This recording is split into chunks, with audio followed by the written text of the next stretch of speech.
Welcome to the class of Social Science, History for class 7, and we are going to study about chapter number 2. The name of the chapter is New Kings and Kingdom. I repeat, the name of the chapter is New Kings and Kingdom. In the content of this chapter, we will discuss about the objectives, introduction, the emergence of new dynasties, administration in the kingdoms, prashastis and land grants, warfare for wealth, a closer look with the Cholas dynasty, splendid temples and bronze sculpture, agriculture and irrigation, the administration of the empire, and the interesting facts about the whole content of this chapter. What is the objective? What are the objectives of the chapter? Why we need to discuss about this chapter? See, trace the patterns of the political developments and the military conquest of the Gurjara Pratiharas, the Rakshakutas, the Palas, the Chanammas and the Kazannas. Okay, these were the people and these were the communities which started actually the political development inside India. Developed an understanding to the connections between the political and the economic processes through the exploration of one specific example, that is the Cholas. The Cholas who came, the one of the important, the famous dynasties when the kings and the rulers started their kingdom inside India in the olden era. Illustrate how inscriptions are used to reconstruct the history. As you all know that we are going to discuss about the prashastis. Okay, the prashastis are the sort of inscriptions only which were used in the so many early times ago during the kingdoms of the Cholas, the Gurjara Pratiharas and the Rakshakutas. Okay, so these are actually the objective of the chapter. First, we will discuss about how the political development happened inside the country. Okay, and we will also discuss about how do the connection established between the political and the economic processes, mentioning about in detail study of the Cholas, and we will also study that how do the inscriptions helped to reconstruct the history of India. Now, let's start with the introduction. Between the 7th and the 12th centuries, many new dynasties like Gurjara Pratiharas, Rakshakutas, Palas, Cholas, Chanammas emerged. Okay, they all created inside India kingdom. Okay, now are you able to see the map of India? Okay, are you able to see some colorful pink and blue color where it was with the Chanammas, Gurjara Pratiharas, Chandelas, okay, Rakshakutas, Cholas, Cheras, Pandyas, Kalingas, Utkalas, Palas. There are several kingdoms which started over here. Now, one thing what you all have to do is that in an India map line, on a political map line of India, you are going to draw the show this all the kingdoms, okay, properly as it is done over here in the map. Okay, so between the 7th and the 12th century, just remember the time. Okay, between the 7th and the 12th century, some new kingdoms came into existence. Who were those kingdoms? The Gurjara Pratiharas, the Rakshakutas, Cholas, the Pandyas, the Palas, the Chanammas, they all emerged. Okay, they all came into existence. Now, how do these new dynasties emerge? Okay, the emergence of new dynasties. Rich landlords or the warriors, chiefs, became subordinates of kings and they were given the title of Samanthas. and were expected to bring gifts for their kings and overlords. They had to be present at their court and would provide them military support, okay, during the warfare. If they have any war with the enemy, they have to provide the military help. With more power and wealth, Samanthas became Mahasamanthas or Mahamaldeshwara. Okay, there were two names given to the Mahasamanthas. Samanthas were being also later on. Firstly, they were Samanthas. Later on, they became the Mahasamanthas. They were being referred either as a Mahasamanthas or they were being called as Mahamandaleshwara. Okay, it is combined with two words, Mandal and Ishwar. Okay, so Mandal, Ishwara, and some of them became free from their overlords, and some became the Mahamandaleshwara and some became free from their overlords. It means their own kingdom. Now, Danti Durga, who was a Rakshikuta chief, performed Hiranyagarbha ritual to become a Kshatriya, and he overthrew his Chalakya overlord. Okay, now what actually Danti Durga did? Now, Danti Durga, who was actually a Rakshikuta chief, he performed Hiranyagarbha. Hiranyagarbha actually was a sort of a prayer, a worship, a ritual to become a Kshatriya. Okay, and as he became the Kshatriya, he overthrew, it means he gave up the Chalakya overlord. In spite of being Brahman, Kadamba Mayura Shankaram, okay, in spite of Brahman, Kadamba Mayura Ashram, Gurjar Pratihara, Harichandra built their kingdoms in Karnataka and Rajasthan. Okay, now they were Brahman, but instead of that, they started their own kingdom in Karnataka and Rajasthan.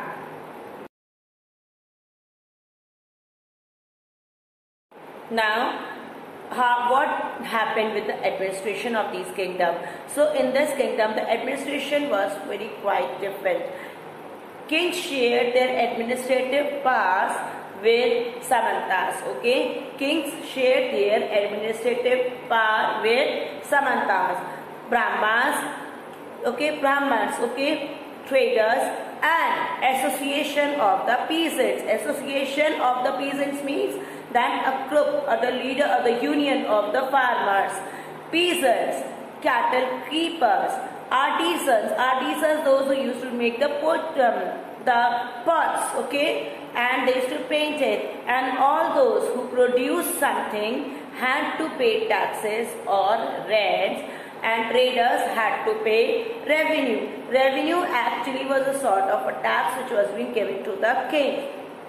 Now, what happened? First important point, kings shared their administrative power with the Samantas, Brahmans, traders, and the association of the peasants. Okay, so it means the power of the king was divided into several other parts. Now, peasants, cattle keepers, artisans, and all those who used to produce something, okay, they have to pay taxes or rents. And the traders who were doing business, they had to pay the revenue.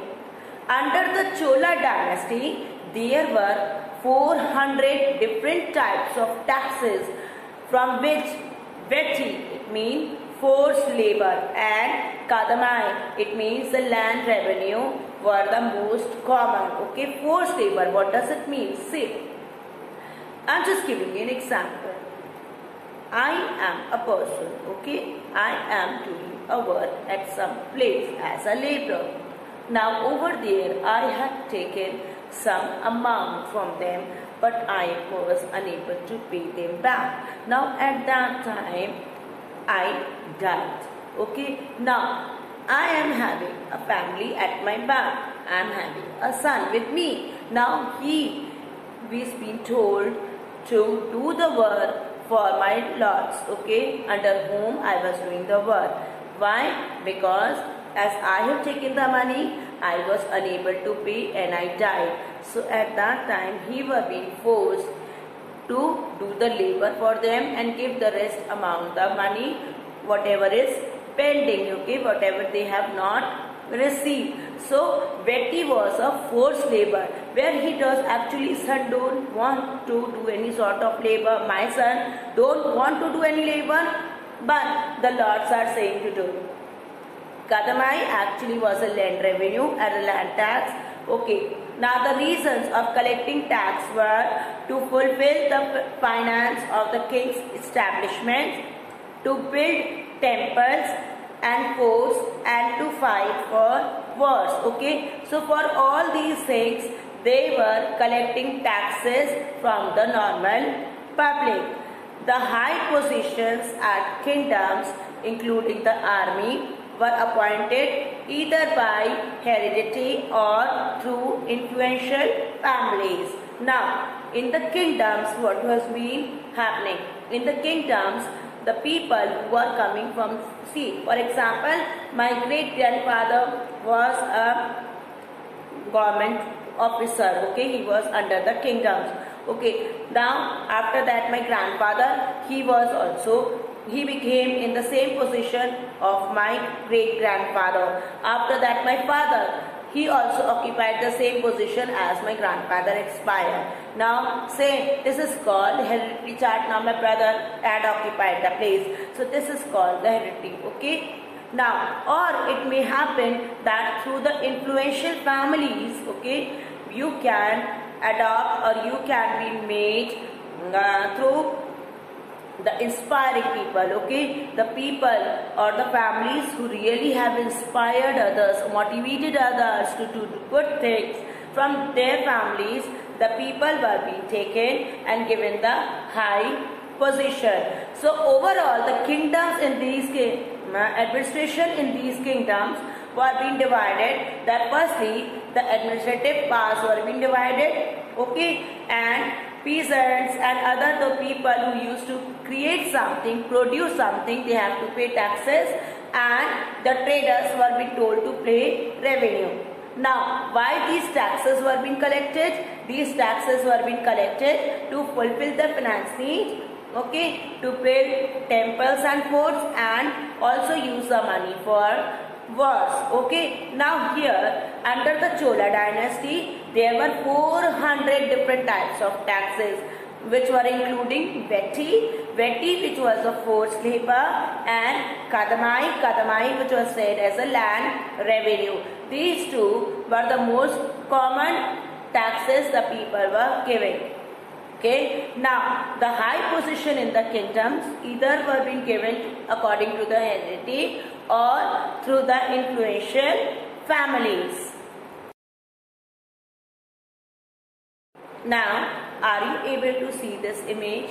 This image is a shortcut said to be the prashastis at the land grants, okay, where you are able to see something is written and over there they will be tied up at one, like looking like just all together tied up and in form of a book, okay, just as we are having the pages in the book, same like here. So these prashastis were actually being sort of inscriptions which were revealing that what actually the kings did, okay, in the praise of the king, okay, where we used to tell that, oh, my lord is so good, okay, see what my ruler had did for the country, what my ruler had did for the state, for the kingdom and other people, okay. It means it was totally related to the praising of the lords. Now, prashastis were the special kind of inscription, okay, meaning is in praise of. They were composed by learned Brahmins in praise of the rulers, which may not be literally true, okay. They just were saying just to praise the Lord, but they tell us how rulers of that time wanted to illustrate themselves, how they wanted to rule the kingdom.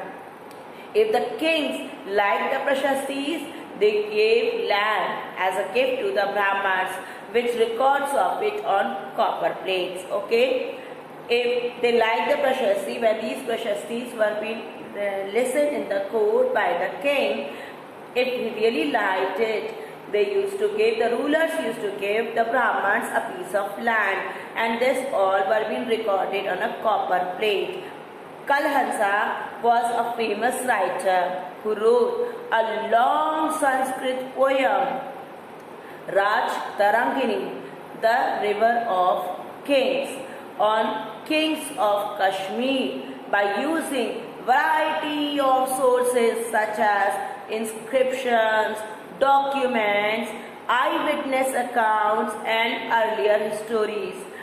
He was usually critical about rulers and their policies. Okay. Now, Kalhansa, he was a very famous writer, okay, who wrote a long Sanskrit poem. The name of the poem was Raj Tarangini. Now, Raj Tarangini, what means the river of kings.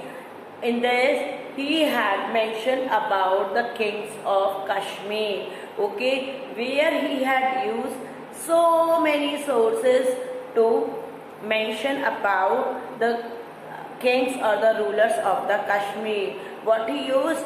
Inscriptions, documents, eyewitness accounts, even the earlier stories also. And you know what? Kalhansa was very critical. It means he was very conscious and strict, and you know what? Highly determined and focused on that what the rulers are doing the work, how they are performing, what are the policies they are introducing in their kingdom, okay, do the policies are being implemented properly or not. It means he was having, the people who used to keep eye on each and every performance, like for example, as we all do we all used to see that what our government is doing. If anyone goes wrong, we used to say that you are wrong, okay. Same, Kalhansa was doing the same activity. He was highly focused on the administration work of the rulers. So he always analyzed that what the rulers are doing and how they are implementing and introducing policies in the kingdom. Now let's discuss about the warfare for wealth. Ruling dynasties were based in specific region, but they tried to control other areas also. So what happened? Kannauj in Ganga Valley was an area. The Gurjara Pratihara, the Rakshakota and the Pala dynasties tried to control for centuries. Why Kannauj? Because it was a very lavish and was a very fertile land, okay. It was giving a good quantity of crops and cultivation because of the Ganga Valley. So Gurjara Pratihara, Rakshakota and the Pala dynasties, these all three dynasties tried to control this area, okay, for centuries. Historians describe this as tripartite struggle, okay, because of the three kingdoms, and these three kingdoms were fighting only for one thing, that was Kannauj, okay. So it was referred as, the historians say, is tripartite struggle, okay. Tripartite means three kingdoms struggle, okay. Now what if the question comes to you, what is tripartite struggle? Struggle which held among the Rakshakutas, the Gurjara Pratiharas and the Pala dynasties to conquer Kannauj, which was situated in the Ganga Valley. This struggle was called as tripartite struggle. Rich temples were targeted first when one ruler attacked another kingdom, because large temples were built to demonstrate the power and resources. Just giving an example, I am from the Chola dynasty or the Rakshakota dynasty, and there is another person who is from the Pala dynasty. If I conquer the Pala dynasty at any of the place, firstly I will conquer or attack on the temples, big temples or the rich temples, because that those temples will be referred as they have made by the Pala dynasty to show their power, okay, to show their wealth. So that is the reason I will attack firstly on those rich temples. So this was being done by the other dynasties also.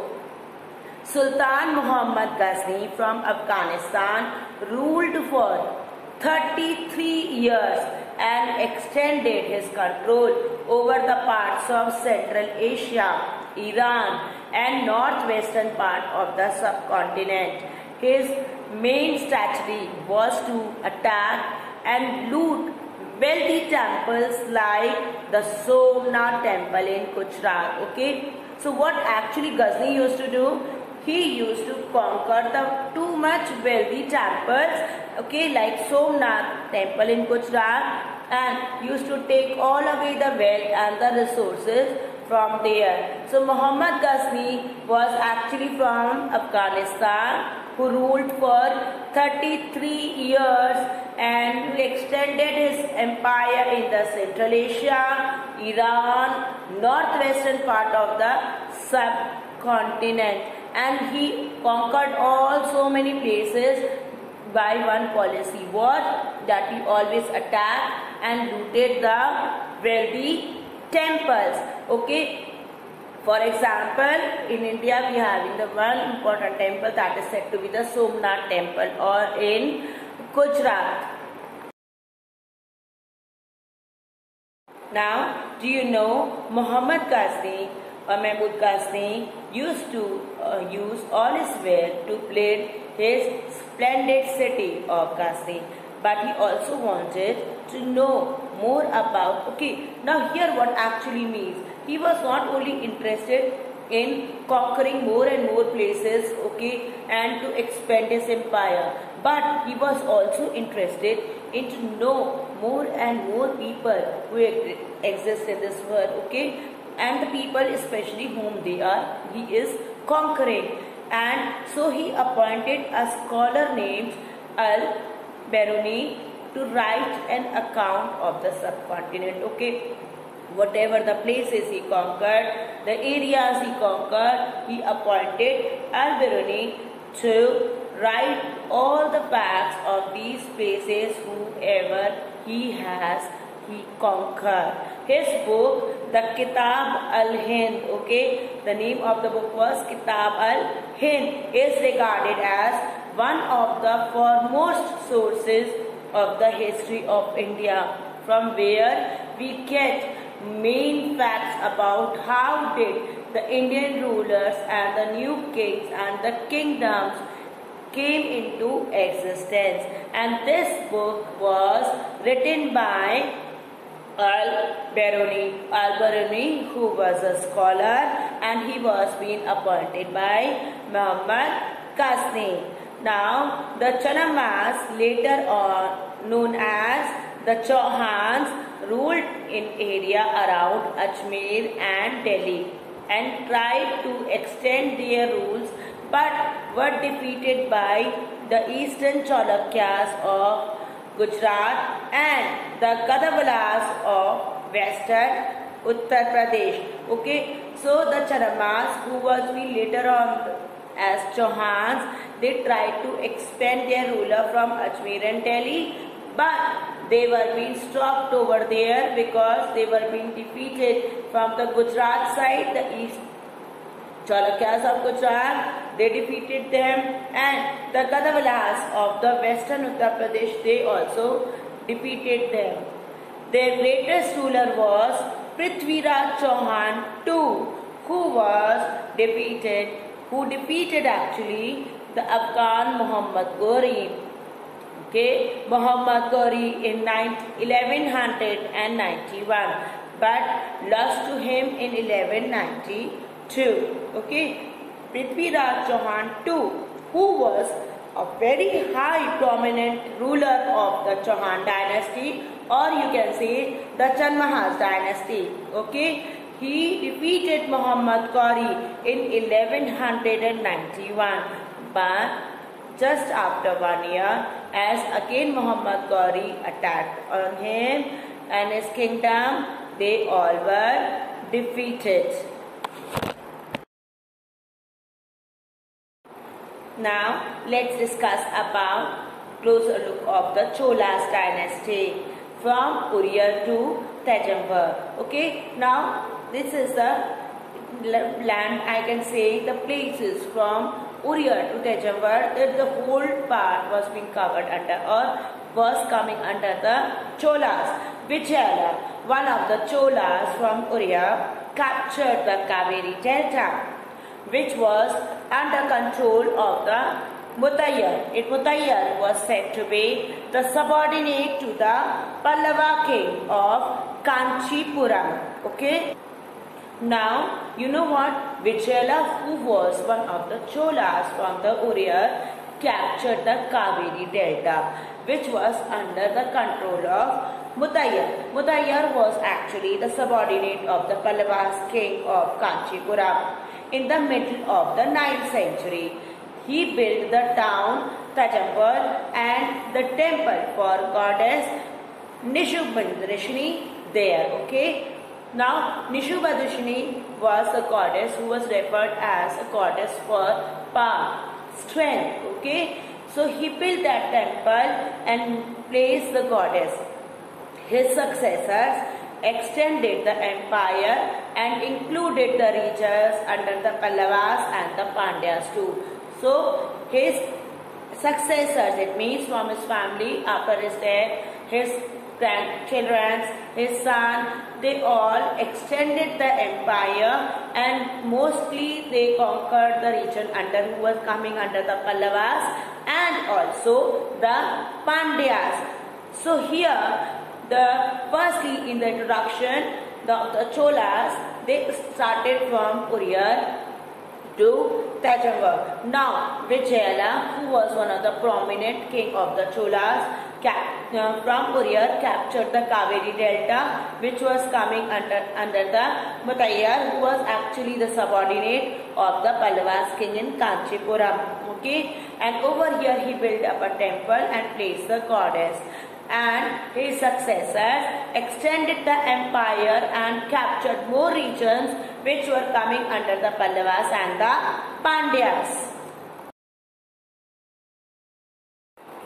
Now, Rajaraja Chola, who was considered as one of the prominent and the greatest Chola ruler, came into existence or he ascended the throne in 985 CE, and he actually made or introduced the administration of the Chola dynasty.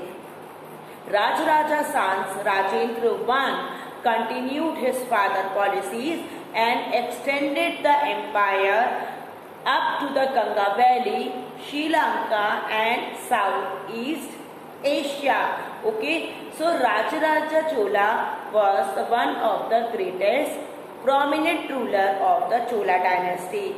He ascended or he became the king of Chola dynasty in 985 CE. Okay, and he was a ruler who introduced the administration of Chola dynasty.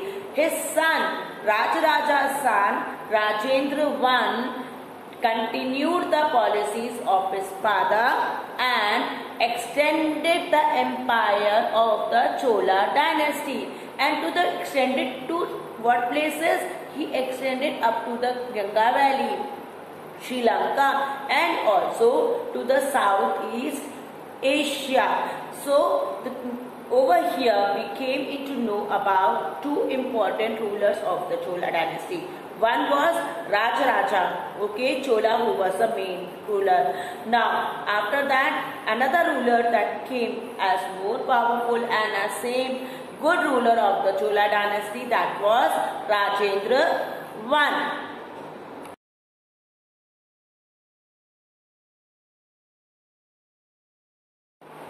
Now, are you able to see this map? In this map, are you able to see some lines, okay, which is in the south part?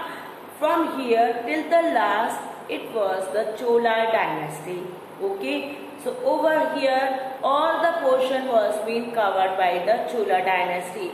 what you have to do, you have to take a political map of India, okay, a physical map of India. You can take any of the two, no issues. Now here you have to mark the Chola dynasty, or you have to show the Chola dynasty properly in a colorful manner, name it or label it properly and paste it in your notebook. Now we will discuss about the splendid temples and the bronze sculptures. Bronze sculptures, which at present also it is in very antique type of sculptures or the paintings or the monuments coming, okay. Mainly the people used to gift each other, okay, and it is regarded as one of the very, wealthiest thing. It can be regarded, as you see, the Lord Ganesha temple coming in the bronze, okay, even so many lords, goddesses, and so many other, the dancing lady, so many other sculptures are coming. So these are actually from those ancient times it was being introduced.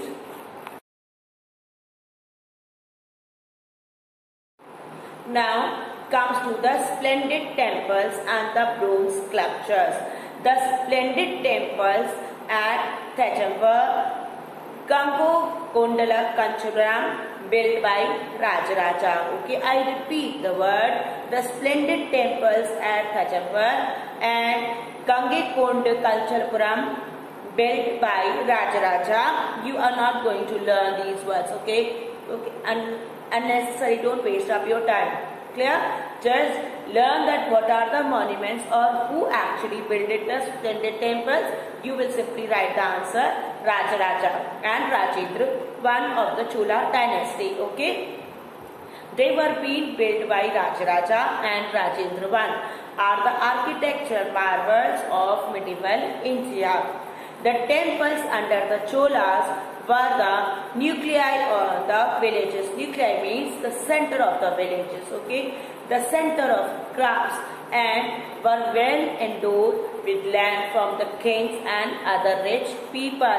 Now the land where the temple was being made, and it was the place where everything was being done, it was a land which was being given from the king and other rich people. They used to give that particular land to make the temple.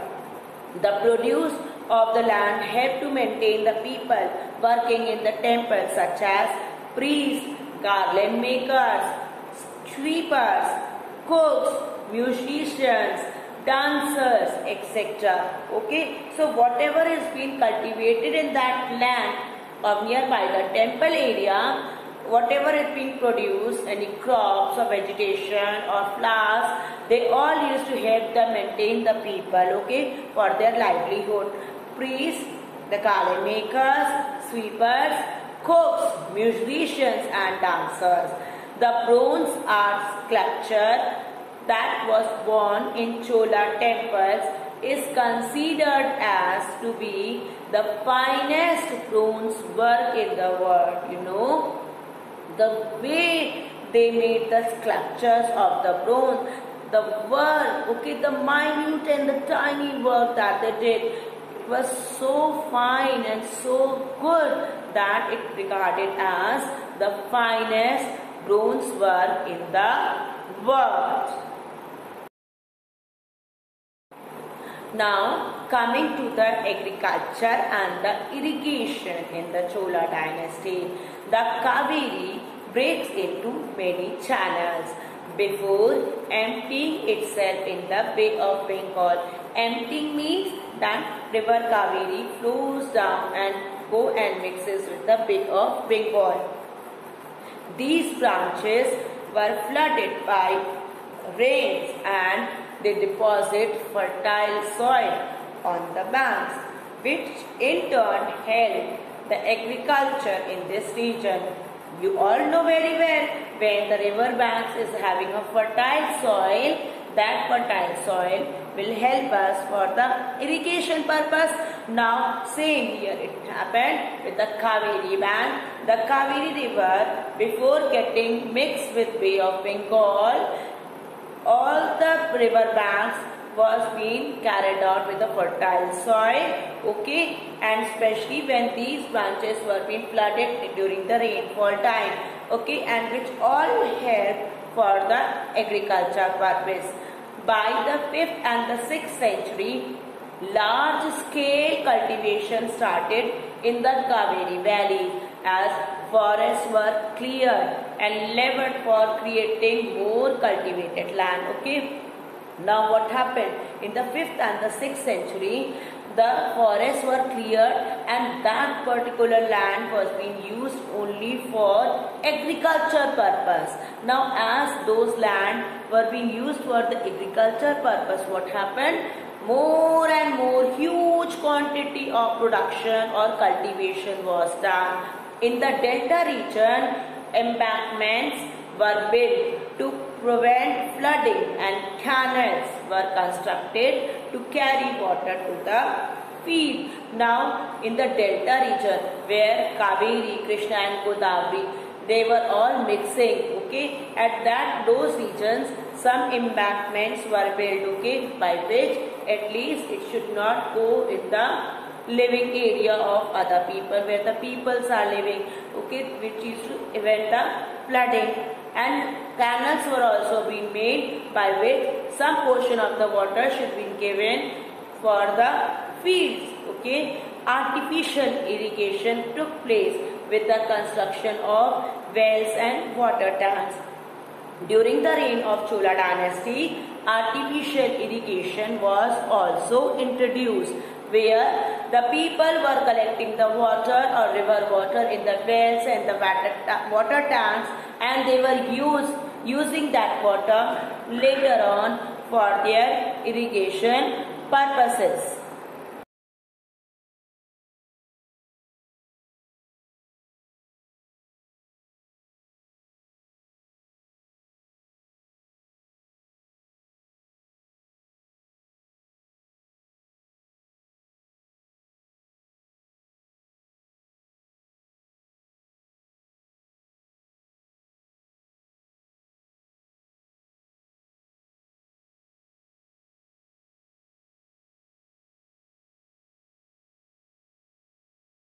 Now let's discuss about the administration of the Chola dynasty or of this empire. Peasant settlements known as Ur became prosperous when the advent of artificial irrigation was introduced. Group of such villages formed a group called Nadu, and with the village council they administrated the villages and they were collecting taxes and they were maintaining judges. Okay, they were actually the sort of judges. They were you can say we are having the Nyaya Panchayat in the village, same like here they were maintaining justice inside the villages. So peasant settlements, which is known as Ur, became prosperous after the artificial irrigation. Group of such villages which are coming for the artificial or going for the artificial irrigation, they formed a group called Nadu. Now this Nadu was actually, with the help of the village council, they used to take care of the villagers and the work or the functions of the villages, and they used to maintain discipline and harmony, peace and harmony, and take proper justice steps, or they used to maintain justice inside the village. Now, rich peasants of the Bela dynasty, they controlled the functioning of the Najur. Okay. Now, rich peasants who were having, the farmers who were rich, they of the Bela dynasty controlled the functions of the Nadus under the watchful eye of the Chola emperor. Okay. Now, Chola emperor, after that coming for the Bela dynasty, okay, of the rich peasants, they were functioning under the Chola emperor. Now this Bela dynasty, what they were doing? They were taking care of the Nadus who were been performing or doing the function. The Chola king also gave titles such as Munuvendalam, peasant serving 3 kings, and Arya, that is said to be the chief to rich people as marks of respect. So two names came into existence during the Chola kings. That was, what were the two titles? That was Munnevalam, that is said to be the peasant serving three kings. Okay, who were the three kings? Nadu, the Vela dynasty, and the Chola emperor. So three kings. He has to follow the system of the three kings, and Arya, who is said to be the chief. Okay, the chief to the rich people as mark of respect. Now, take this in a normal language. I tell you, we are having presidents, we are having prime minister, we are having chief minister. Okay, we, the citizen of India, follow all these three kings. So what we are now? We are the Munnevalam, the peasant serving three kings. We are those peasants. And Arya, the Arya means the chief, whoever in the good reputed post, okay, on the top level post, okay, the management or administration work, they were said to be the Arya.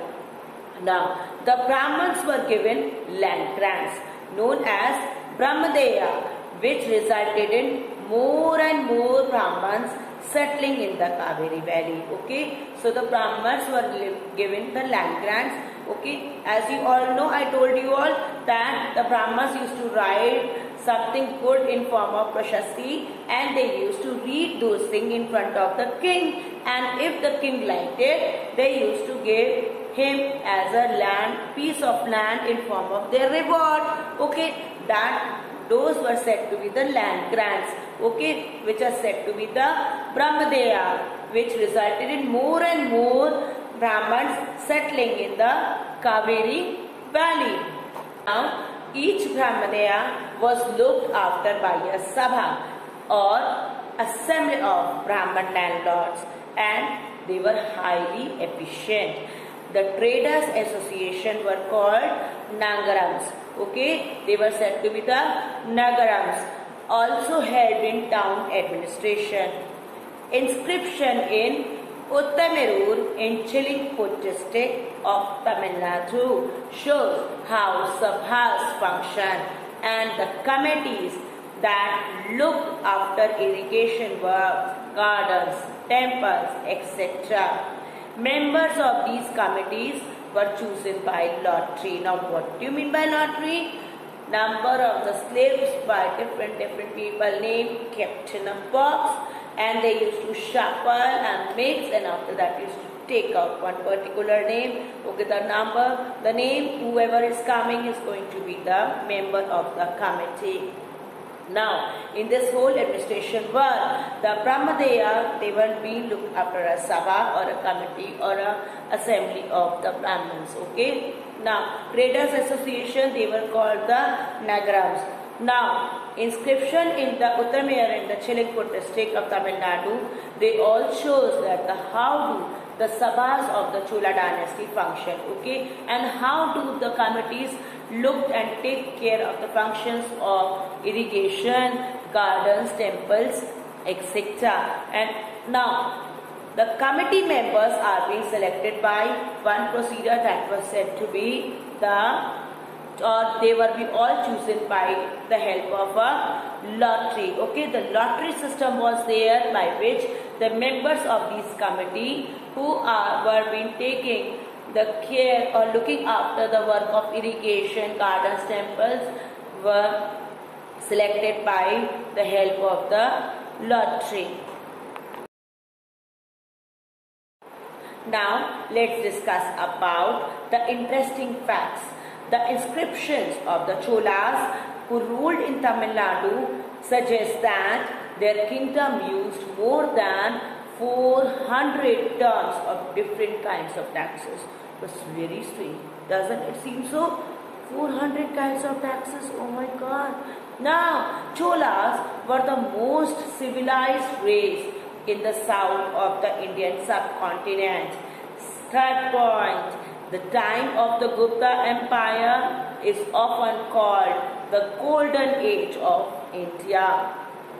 Harshvardhan was said to be the powerful king who helped to reunite the northern India after the collapse of Gupta Empire. Collapse means after the ending of the Gupta Empire.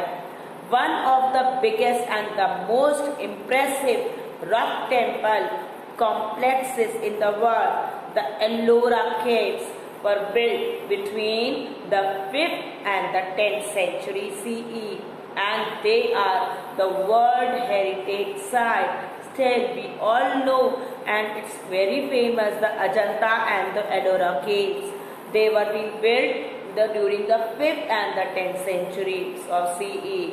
Okay, next thing, the Rakshakatas followed the Jainism.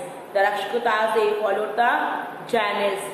Now, legend has it as a child, Prithviraj Chauhan, as being a small child, he killed a tiger with his bare hands. It means he was not having any weapon. With his only hand, he killed Prithviraj Chauhan. Okay, and he defeated Bhimdev, the king of Gujarat, at the age of 13. In fact, he was so brave that his maternal grandfather means, we can say, his mama's father. Your mama's father, what you call said to be your maternal grandfather. Okay, so the Prithviraj Chauhan's maternal grandfather Anganam declared him as a king of Delhi at a very small age. Okay, so these were the interesting facts of the new kings and the kingdoms that came into existence during the medieval period. Now, continuing with the interesting facts, according to the Chola inscriptions, there were 5 types of land gifts the Chola kings gave to their people. People were not giving to the rulers, but the rulers were giving to the people. First one, that is said to be Velangvai. Velangvai was actually the land which was given to the non-Brahman family, the peasants. Okay. Now Brahmadeya, which was being land given to the Brahmans. Now Shalabhoga, which was a land to maintain the school. Okay, for the running the school, for the maintenance of the school. Now Devdanda or Trikamatakani was a land gifted to the temples. Next, Palichandanam was a land donated to Jain institutions. Okay, so firstly, you are just required to read these types of land. You are not required to learn the names of the types of land. Okay, maybe I can ask you that how many types of land gifts were being given from the Cholas to the people. You will simply write only 5 types. You are not being required to write the names. Clear? In China, the Tang dynasty remained in power for around 300 years, and its capital, Xi'an, was one of the largest cities in the world.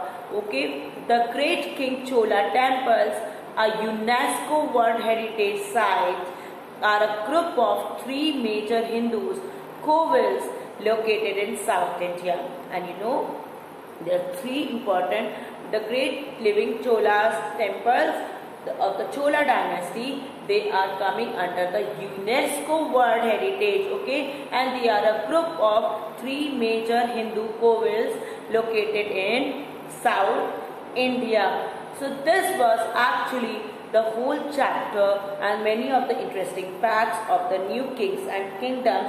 How do the new king and kingdoms came into existence? How do the rulers started or the kings started ruling the nation, and slowly and steadily they introduced so much of the political and the administrative and economic factors, okay, to develop or to increase or promote the kingdom and to develop and promote the people of their dynasty. Now what your work is, the map work that I told you, you have to do it properly in your notebook. Second thing, you have to read the chapter properly. Okay, read the chapter carefully. Thank you for watching this video. Till then, have a great day ahead.